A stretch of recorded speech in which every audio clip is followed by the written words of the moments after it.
Welcome back to episode 8 of the Future Self podcast. 8 fucking episodes. Season 1 is almost coming to a close. It's almost time to launch season 2, to be launching the new t-shirt drop that aligns with the new season.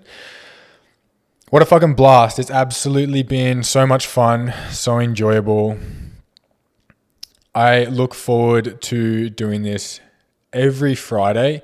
I've been counting down the minutes today to race home, set up the studio, go over the topic of today's episode and just dive into it. Now, today's podcast that I'm doing, today's episode, is a little bit of a Q&A, get to know me, my thoughts, my opinions, the future self mindset. I put up a Q&A on my Instagram, my socials, which I'll link below, earlier this week, asking some questions that you guys wanted to have answered or have me think about and chat about with you guys. And just, I opened up literally the ability to have anything asked, everything asked. I didn't really say anything's off the cards. There are some goofy ones. There are some serious ones. There are some interesting ones. Not every question's going to be answered today, but there are a definite handful that were quite commonly asked amongst a lot of people. The response for this Q&A was actually, I wouldn't say overwhelming, but it could have either been minimal replies or it could have been quite a few, and it was definitely fucking quite a few. So this episode's more of a kick your feet up, relax, just tune in, have a listen, and let's fucking get into it. So I will be on my phone for anyone that's tuning in on YouTube. I will be on my phone on this episode because that's, like I said, I asked the questions on Instagram. So I'll need a record for that. And the first question was a fucking big one. I was asked the question, what is your why? I answered this a little bit in episode 1, but we're fucking 8 episodes deep now. I'm sure I've picked up quite a few new listeners. The Future Self podcast is actually growing amazingly. What is your why, or what is my why, to rephrase it, is a fucking tricky question to answer because my why has so many pathways. My genuine number one why for what I do, whether it's personal or within coaching, is the want, dreams, and desires for a human being to have control over their life. Whether that's how they treat themselves, whether that's how they let people treat them, whether it's their body composition, their lifestyle, their routine, their financials, their living situation. I'm definitely not saying I'm here and I help someone achieve all of that. But my biggest why is to see someone thrive in those areas, to see someone truly live a life that they would have zero fucking regret if they were laying on their hospital bed or if they were told it's their last week.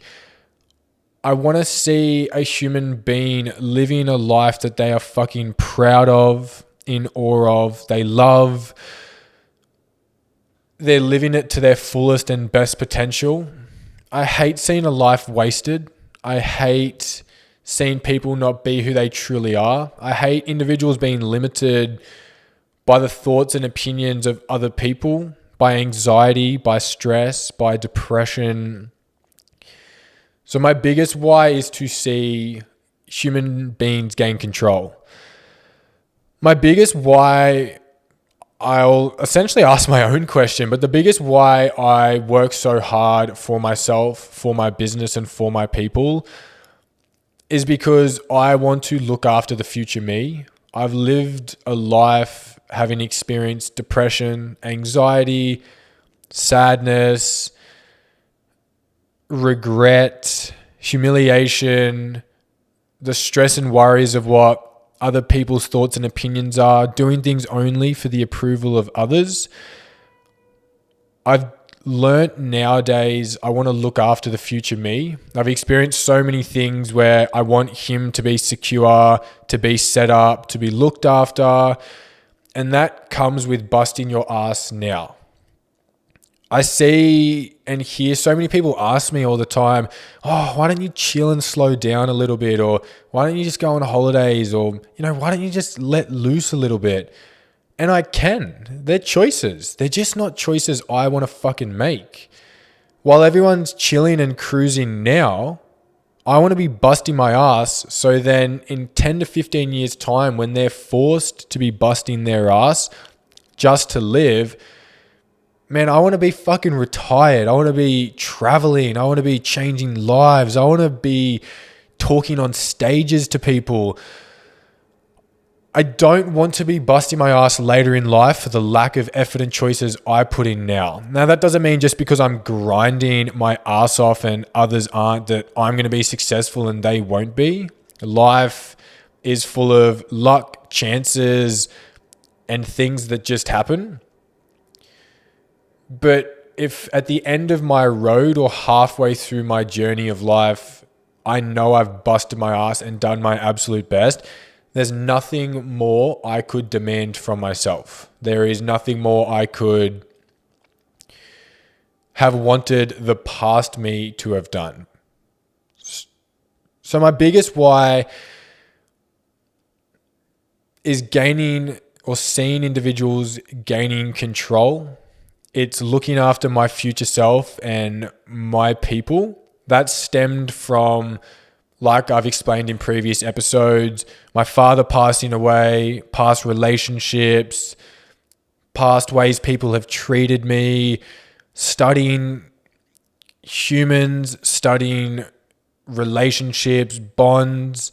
I'm interested in psychology. I'm not going to sit here and claim that I study psychology or hold a knowledge of psychologists and things like that, but I'm interested in it. So I put a lot of time into it. I really like to question people and think deeper and not just the surface level.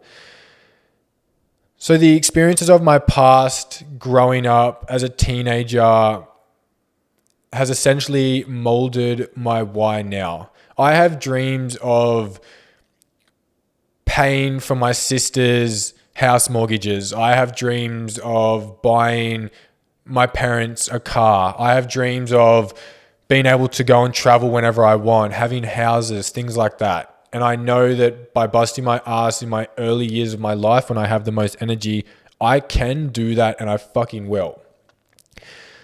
So to answer that question, that is my why. Now, the second question I was asked was, what was the changing point that made you give up going out, drinking, and focusing on the GL way? The GL way was always a focus from the minute I started it. There wasn't a specific time where I just was like, okay, now I'm going to focus on my business. There was an evolution of a young kid. I started this company when I was 16, 17. There's no way I'm going to expect a 16 and 17-year-old to be hustling and grinding and perfect from day dot. I needed to go through the flexing my money and thinking I was killing it. I needed to go through the ups and downs. I needed to go through the partying. I needed to go through the lack of focus and the lack of care. I stopped going out because I simply just started fucking hating, feeling depressed, feeling anxious about the way I acted the night before, feeling stressed about people's opinions of me from how I was, regardless if I was tame that night or if I was a little bit more wild. I was just over feeling shit. Through my eyes, drinking is stealing happiness from tomorrow. You're elevated, you're feeling euphoric, it's vibes, you're having so much fun, things are more intense than what they normally are, yet there's 100% promise of tomorrow feeling shit. So you've taken tomorrow's happiness and brought it into tonight to enhance it. Some people like that. I fucking don't. I don't want to Wake up depressed, stressed, worrying. I just hate that shit. I live a life now of showing up for me. This might sound silly, but if I'm tired as fuck on a Monday and my washing needs to be done, I'm doing it that night because I fucking know come a Friday afternoon, I'm going to be exhausted and even more tired. So I want to show up for him. If there are things I can do now rather than pushing it back later, I want to do it now because I want to relax later in the week. I want to look after that version of me. So stopping going out just came with the realization that it's not doing anything for me. You can't be a high performing individual chasing goals if you're consistently going out. Going out every now and then, celebrations, birthdays, fuck it, whatever, that's fine. You can still work in with that, you know. Everyone says you need to let loose, which I don't necessarily agree with. I don't think letting loose is linked to drinking. You can let loose and go to the movies and, you know, have a good night with your friends. But I just got over the idea of staying static. There's only so far and so much you can do if every Saturday and Sunday you're hungover, you're depressed, you're tired, you're anxious. If you have body composition goals and you're downing empty calories and then eating shit food the next day, it doesn't align with that. If you have financial goals and you're spending $100 to $300 on a night out, it doesn't fucking align with that. The reason to tie in then with and focus on the Geo way, the bigger my company got, the more responsibility I held. I couldn't be waking up on a Sunday to a phone full of coaching text messages and just ignore them because I was hungover. My Sundays are so structured now. I have to be at work at 11 a.m. I am busting my ass nonstop from 11 till 5. Like I cannot stop even for a conversation. It is so time scheduled and time delicate. I can't spend the first half of my morning hungover and dread going essentially to work. So the bigger the company got, the more responsibility I held. The more responsibility I held, the more I wanted to show up for my people and show up for myself. And that just came with accepting that if you hold high level responsibility, you can't always just be fucking around. I didn't want to forever be just a PT. I, in a non-pretentious way, don't view myself as a PT. I like to think that GLC falls under coaching. And the difference I differentiate with that is the level of care and the level of how all in someone is. I didn't want to be just a PT who rocked up, trained some sessions, didn't chat to my clients, and then went out, got fucked up, and then did the same thing the next week. I wanted to work with high-level individuals. I wanted to work with people wanting to change their life. I wanted to work with people who not necessarily demand more from me, because I don't have demanding individuals I work with, but people who respect me, look up to me, and, you know, ask for advice. And I can't be giving advice about mental health if my mental health shit every Sunday because I'm getting fucked up. I can't give advice about showing up for you if I'm feeling shit and I'm not showing up for myself every Sunday. So it was a step into a new kind of living that took time. It wasn't instantaneous or overnight. It was a slow evolution, but an evolution I forever knew was coming. I really just want to be doing big things. You know, I want to be putting in those hours. I want to be high performing. I want to be fresh. I don't want to be Sunday, Monday, getting over a hangover or showing up to sessions, you know, depleted and making it everyone else's issue. Like, I want to be grinding now. I want to be fucking working. I want to be showing up. I want to be helping people. I want to be seeing big things for myself and for other individuals. Drinking, in my eyes, is capping yourself in a small fucking pond. Now, some people won't agree with this because they'll be like, yo, chill. It's drinking. That's not what it is. Drinking is a link with anxiety, with stress, with spending money, with going out, with lacking sleep, with vulnerability to sickness. There's so much that comes with it. So every now and then, you know, celebrations, fuck yeah, that's fine. I want to go to those events. And, you know, I've kind of vouched recently for myself to be completely sober. I'd have a cocktail once a fortnight to once a month just with dinner, just to appreciate, the taste of it. But I'm just fucking over it. Like, there's no point. I don't see a point to it anymore. And it's definitely a potty I could fucking talk about for ages. So the next question was, do you believe we live to work or work to live? Which is a fucking cool question. And I just think it's so situational. It's so dependent on who you are, your values, your wants, and your lifestyle setup.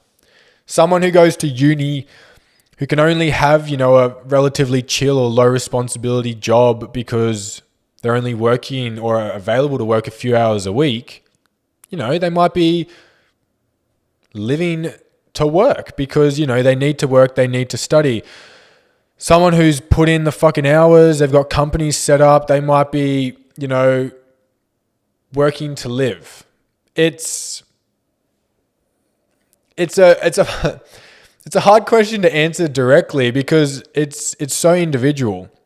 Like, I definitely think I live to work, but I also work to live because I show up every day, 12 to 15 hours a day, busting my ass to work. But by doing that, I'm living my best life because I fucking love it. Someone who hates their job is definitely living just to work. Someone who hates their life because they hate their job, they're definitely living just to work. People who work small amounts and appreciate the small things might be working to live. People who love their job might be working to live. So it is individual. It's not something that's forever. It's not just a single straightforward question to answer. But you can change that at any point in time. If you feel like your life is just work and you're only working, fucking change it. If you're not doing a job you truly love, fucking change it. People always get stressed about, if I change it, then there's risk. Or if I change it, there's less money. Or if I change it, I'll lose this and this. It's like, if your mental health is so bad, how the fuck are you valuing your mental health and these precious days on this earth just because of a job that pays? Like, you can do so many different things that pay better than what you're doing. You could do a job that pays less, but you enjoy it so much more. The detriment of work being the root cause of the negativity in your life is upsetting because it is a changeable thing. So for instance, like, my father was a pilot. That's why, for anyone watching on YouTube, I got that tattoo on my arm, which is a pilot hat. And the job was so high stress and there was such a high demand and there was always this push to be perfect and killing it and having perfectionism and, everything always running 100% smooth. And it's like, he was making good money, living a good life. And it's like, I'd rather you fucking work at another place, earn half the amount and be loving life. Like, it's such a individual based thing, but I just hope that people don't ever feel stuck in the job they do because you can change that shit whenever you want. Like, I dare say I have a thriving company now. 3 years ago, I was fucking concreting.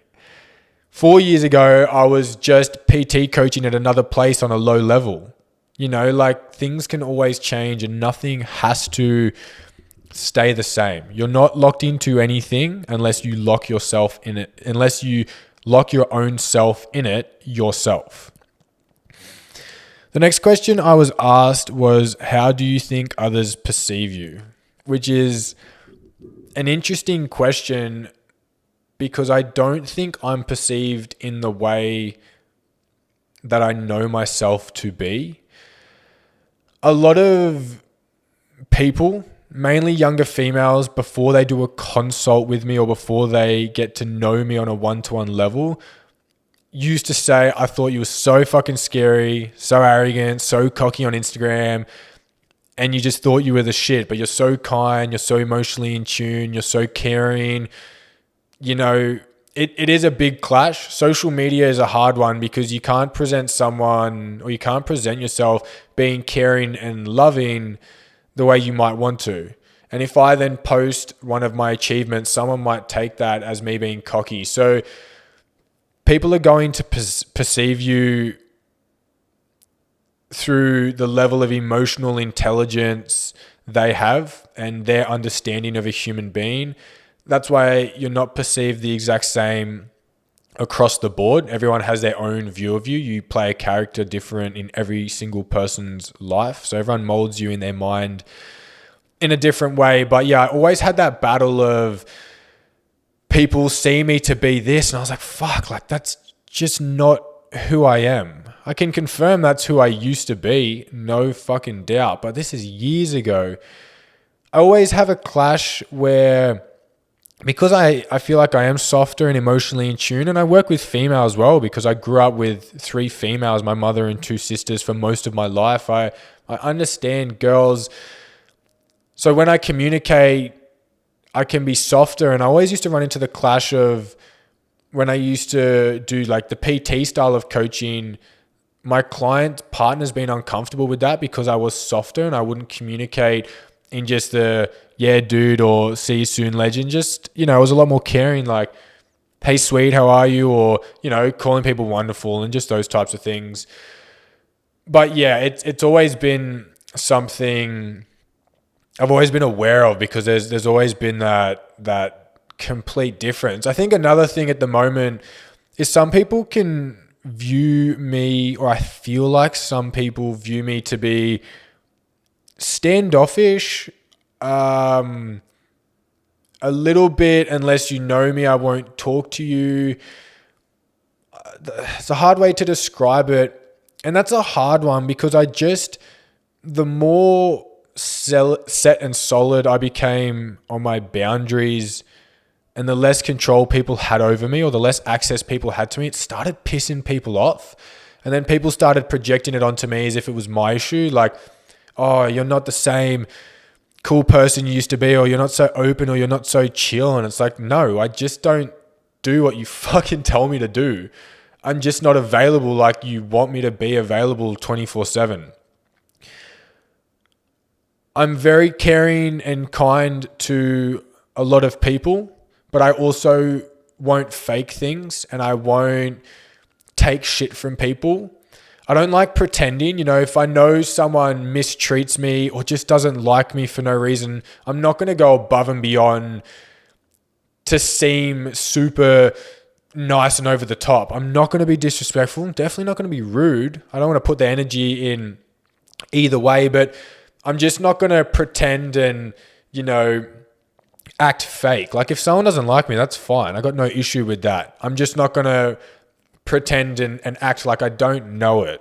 And I feel like some people don't always like that because I know they're not rooting for me, but they expect me to be accessible to them or just open. And I'm not like that anymore. I work 70-hour plus weeks. I have my people. I have limited energy. I got people to look after and care for whilst looking after and caring for myself. So I can't just exert energy into people who I know don't respect it or appreciate it.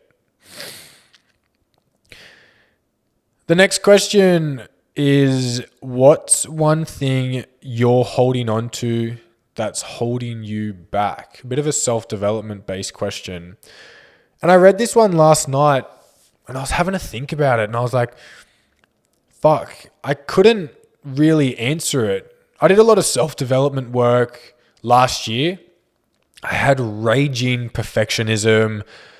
There was depressive parts of how I was feeling the year before. I was high stress, highly anxious. I was always thinking I did something wrong. Anytime I got a phone call, my heart would sink and drop. And it's like, fuck, what did I do or what have I done wrong? And I did so much work because I hated living like that. And I don't live like that now because if you only have good intentions and are doing good things, you don't need to have those stresses and worries. I feel like the biggest thing I'm holding on to that's holding me back is my vision not being understood and people's projection onto me.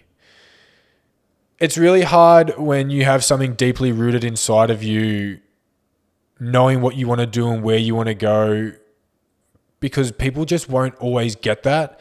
They won't understand it, or they won't align with it, or they won't agree with it. And that's really hard, because some people you respect and you want to keep in your life are the ones that really project that onto you, like, oh, I don't get it, or why, or what's the point? And that's hard, because you want them to align with you, but you can't want something for someone who doesn't want it themselves. If people aren't willing to understand, you can't convince them of that otherwise. But yeah, people's projections is really hard, because people want you to act a certain way and people want you to align with them in their life. And I'm just not doing that nowadays. I'm not going to be quiet because people are scared of the noise. I'm not going to be chill because people are scared of the heat. I'm not going to be small scale because people don't want big scale themselves. I'm not going to hold myself back because people don't want the same things as me. But that's fucking hard. That's fucking hard, because if you do it too rapid or too directly, it's a lonely journey. You need to, or you don't need to. I'm not going to give advice on that. Personally, I'll talk for myself. I want to be doing it in a way where I can bring people with me, and they slowly get the vision, and they slowly understand it, and they slowly realize, fuck, like, he's on his own pathway and I want to be on mine, but I kind of want to link those pathways up. You can be on two separate pathways, but have those fuckers moving parallel. They don't have to be completely different pathways and completely different directions and journeys. But I would say I'm holding on to that because I don't want to have a lonely journey to the top. And this comes from close people, distant people, random strangers. You can't be too unrelatable, because too unrelatable just can be seen as just too distant from reality or how things will be. Hopefully that made sense.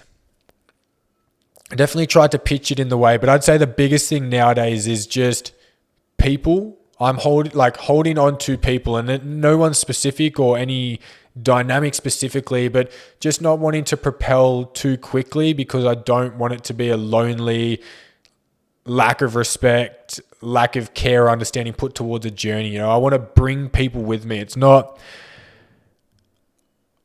something I want to do solo. Like, I want to have my people and people I work with one-to-one and people I know elevating with me as well.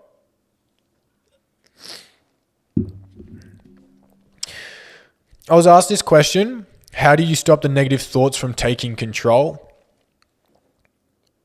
Which is a deep question, to be honest. And it's not something I'm going to say the way I think and feel is the way it has to be. One thing with coaching and giving advice is I love helping, but I also understand that I only ever talk from a personal standpoint. I'm not a psychologist, and I'm not someone that you have to abide by, or you have to, he's the only one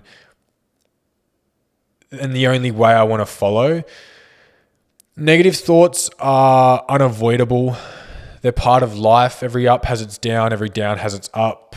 Every season has its fucking storms.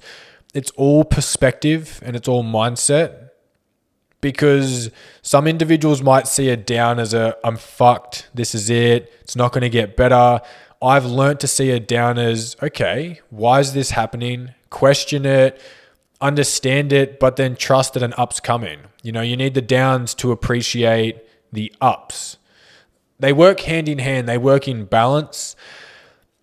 I have a different mindset with negative thoughts when specific things happen, and it can be seen a bit goofy or a bit wacky, but I've always viewed everything happens for a reason. I literally have it tattooed on my wrist. I always trust in that. It's always been something I haven't just thought of or convinced myself. Like, I truly align with it.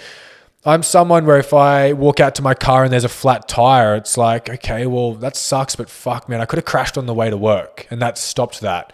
I'm someone where, back in the day when I used to stress about clients stopping, I've now learned to be like, yeah, well, look, like, we've done our chapter together. I now get to help more new individuals. It's about perspective. Altering your perspective through a way of understanding is so key. Because I'm sure the individual who asked this question has had a million negative thoughts and experiences, yet you're still fucking here. You're still here. So everything that's felt enclosing and trapping and too much, you've made it past. Like, you've gotten through it. You've mustered up the strength to get to the other side. It doesn't mean shit's simple, easy, cruisy, amazing, but you're still here and you've still done it. You have to then link, how do you control the negative thoughts? It's like, well, just trust in things getting better. You have to trust in things getting better, because if you don't, then you're fucked. The minute you lose hope, you lose the want to view positive opportunities, and then that then has you losing the ability to see the positive. There's positive in every situation. It's a hard statement to say. It pisses people off, I know, and it's not agreed with from every individual, but it is true. Every situation has a positive. The positive could be 1% and 90% shit, could be 50% good and 50% shit. It just matters what one you want to see. My father passing away from suicide is a pretty shitty situation, but there's so much positive that's come from it. This podcast, the people in my life, the direction, the fucking hundreds of people I've helped. So I've learned from situations that they can suck. That's valid. It's understandable. The way you think and feel at that time, 100% the right way to feel. But good things can come from anything. And good things always come back around. It's just trusting in that. But perspective is massive, and no one can have you change your perspective other than you. Perspective can be an exposure to experience, or it can literally be a choice. Both of them take work. Both of them are hard as fuck, but both of them can still happen. The next question I was asked, what's the end goal with GLC? GLC is GL Coaching. It's my company. I haven't really thought of an end goal, but I have big things I want for it. I'm currently working towards, in a few years' time, taking GLC solely online, having a full online platform, traveling the world for 6 months, 12 months, 18 months, 2 years, spending 2 or 3 days a week working one-to-one with the individuals who are signed up or working with me, having a fucking huge subscription platform with heaps of individuals on it, and then be thriving on social media. I would love to spend 4 days of the week traveling and 3 days busting my absolute ass. The end goal for GLC, I think, is to impact as many people as I honestly possibly can on a small level, surface level, deep level, life-changing level. I want to have a huge podcast. I want to have hundreds of thousands of subscribers. I want to have tens of thousands, if not hundreds of thousands of listeners. I want to have a clothing company with a reason behind it that's doing good things. I want to do things like TED Talks or stage talks, mindset based seminars. It's massive. Like, the vision I have is so big, and I swear to God, it's going to fucking happen. I feel like every person who dreams big needs to have a level of delusion through the eyes of the people looking at them. I know people listening would be like, damn, bro, that's massive. But I don't see it to be impossible, and I know it's going to fucking happen. And I have that trust because I'm going to bust my fucking ass for it. I'm going to do everything I can. Like I said, I have visions of employing my friends and having them living their thriving life working for me. I want to look after my family, my sisters, my partner. I just have a vision that I know is going to happen, and it's coming from the backing of helping people and truly making an impact on this world. Small impact would be amazing, but I don't see it to be small. I want to change the lives of thousands of people. I want to see people thriving and living their best life. I want more people to realize that we have maximum 100 years on this motherfucker and we might not ever get to experience it again. And nothing is ever worth not making every single day count. So that's the fucking end goal for GLC. The next question I was asked was biggest hype moment in your training and the biggest down moment in your training. My training has changed massively over the years. I've gone from a die-hard bodybuilder to a functional fitness trainer, CrossFit, to someone who's training for just health and care. I've trained for just aesthetics, strength. I've done so much. One of the biggest standouts was when I was 16. I came third in a up to 21 non-natural physique federation, IFBB. I was crowned the youngest Australasian athlete at the time, being 16.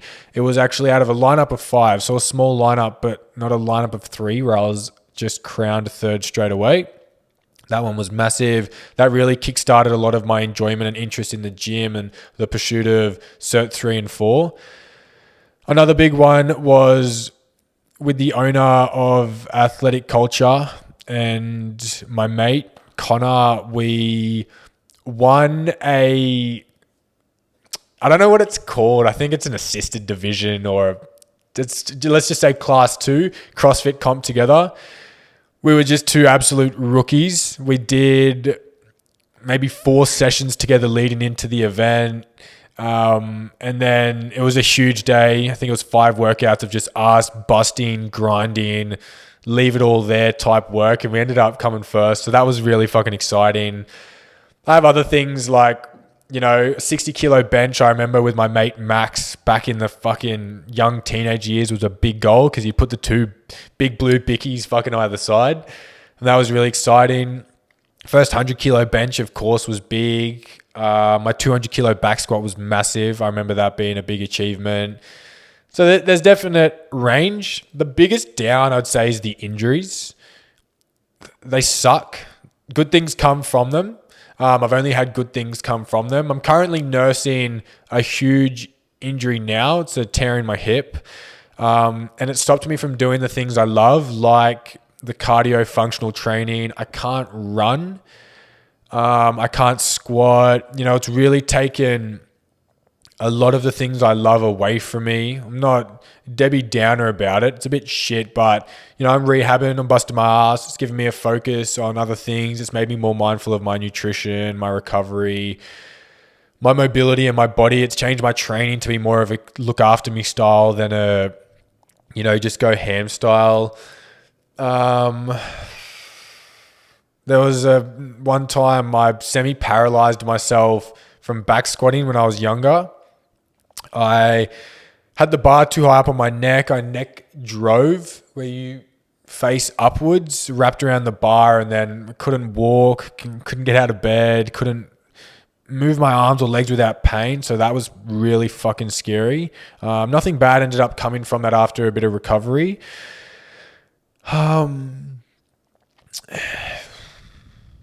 Yeah, I think falling out of love with training actually is a big one when you really have to rely on your discipline. It always sucks when training's not motivating or it's just a grind or your body feels achy and things feel shit and you're not excited about anything. That's happened so many times over the years, but it happens and you just work around it. So I feel like they're all definitely in the category of probably the biggest downfalls in my training. The next question I was asked was, what's one thing that really upsets you with people? Which is a fucking open-ended question. I feel like one that might have a bit of an answer. So these are the potty shoes because they are butterflies all around. And then, of course, the Future Self t-shirt. But I feel like the biggest thing that really upsets me with people falls under two main focuses. The first one is taking advantage of individuals in a way that is through their insecurities, lack ofs, or I guess, reduced understanding of themselves, and then just wasted potential. I remember in primary school, I was always viewed as a bit of a hard nut because I always hated seeing the cool kids in school throwing away their life because they fell under the category of the cool kid, because they had this idea of character created around them that they had to live up to. The cool kids in school, in quotation marks, were some of them that I knew personally were smart people that they just lacked application. They didn't apply themselves. They didn't care. They just wanted to be what everyone thought they would be, which is hard because they're young and they're vulnerable. So they don't have the consciousness to understand that that's not going to take them anywhere or be any good for them. But like I always say, you can't want for people what they don't want themselves. And, you can't control everyone or get everyone to be killing it and thriving. Ultimately, people have the responsibility to do that themselves. So the lack of application is really hard. People who put themselves down, sell themselves short, belittle themselves, purposely scapegoat, can find themselves in an idea that allows the easy pathway, like I'm a late person, I'm not smart, I'm not capable, I'm not strong enough, I'm not cool enough, all that shit, which is hard because it's very fucking complex. Not everyone just thinks that because they are lazy or it's the easy route. Like it can be very, very complex, deeply rooted, past history based responding. Like I understand that, but I don't like it when it's done in a scapegoat way just to take the easy route or the first option. I think that's quite upsetting. And like I said, the other one was not exploiting, but essentially people for their weaknesses and taking advantage of them. People who aren't necessarily 100% secure in themselves. So people take advantage of that and have them 100% accessible then to themselves. The people who don't necessarily care for someone, but act like they do because there's benefit in it. People who act like there are good intentions, but their intentions are always for self-gain. The hardest thing is, I see it often, common. It's. I'm sure everyone does. I've been the person before, so I've experienced it. But that dynamic where you see someone taking advantage of someone's lack of, and like I said, lack of confidence or lack of self-trust or lack of ability to stand up for themselves. They're easily stood over, they're easily walked over, they're easily accessed.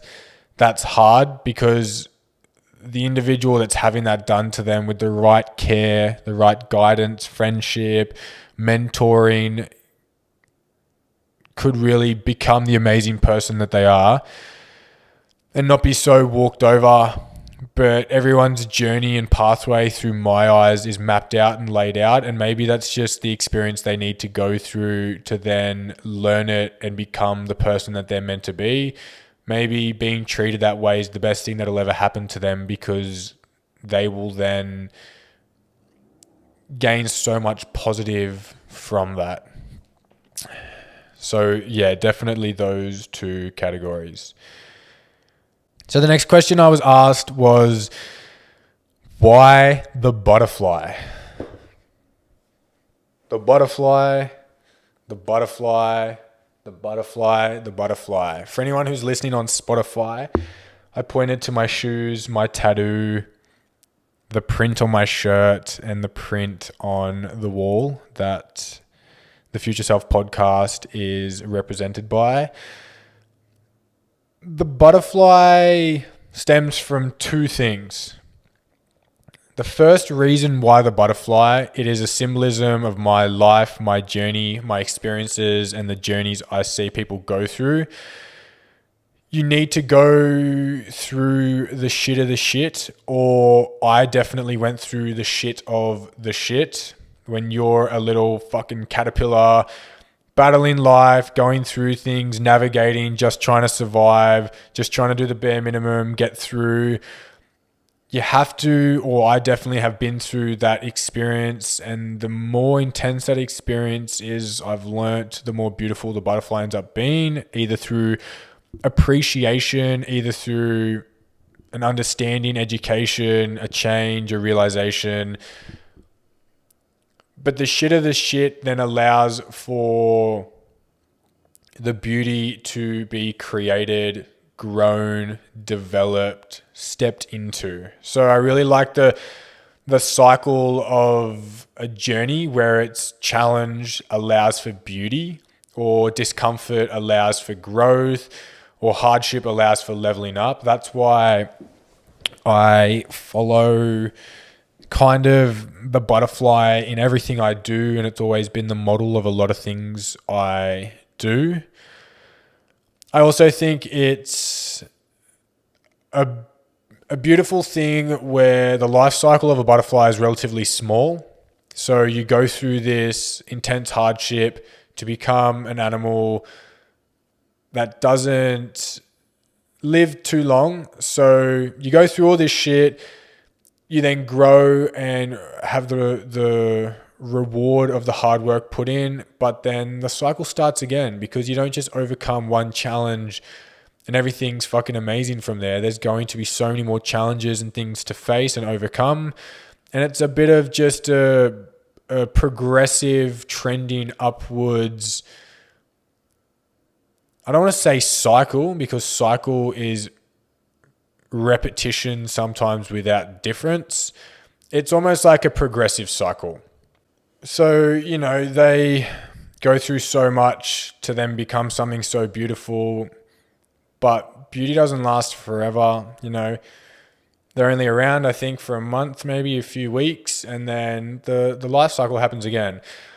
The second one was actually because of this tattoo, which I got these tattoos on this side of my body. For anyone who's on YouTube, for anyone who's on Spotify listening, if you head to YouTube, you can see this side of my body is for my mother. This side of my body is for my father. So the tattoos on each side of my body represents a part of each parent. That's why I got the band. It's a band per parent. And I got this tattoo, which is a butterfly, a dagger, and a skull, fairly early on into getting tattoos. And I got the tattoo because it represented something that can be so ugly, can also be so beautiful. So a dagger can be ugly, butterfly can be so beautiful, but also something that can be used so bad or something so bad can also be used for something so good. So it was a bit of the not yin and yang, but that 50-50 dynamic where, the good and bad, the dangerous, the beauty, that kind of thing. So then when I designed it, that was the story behind it. And then the butterfly, I kind of detached from the dagger, and then it became more of the story on its own. So that's the story of the butterfly. It's something I fucking love, use all the time. If you chat to me one-on-one, friends, family, mostly coaching, you'll get a fucking butterfly emoji in probably every message I send you. So the next question I was asked was, why did you start the podcast? I started the potty with an intro, episode 1, which you can go and check out if you want to. The most basic, lacking setup, but it was the step into action. And the step into action is important because you need to start somewhere.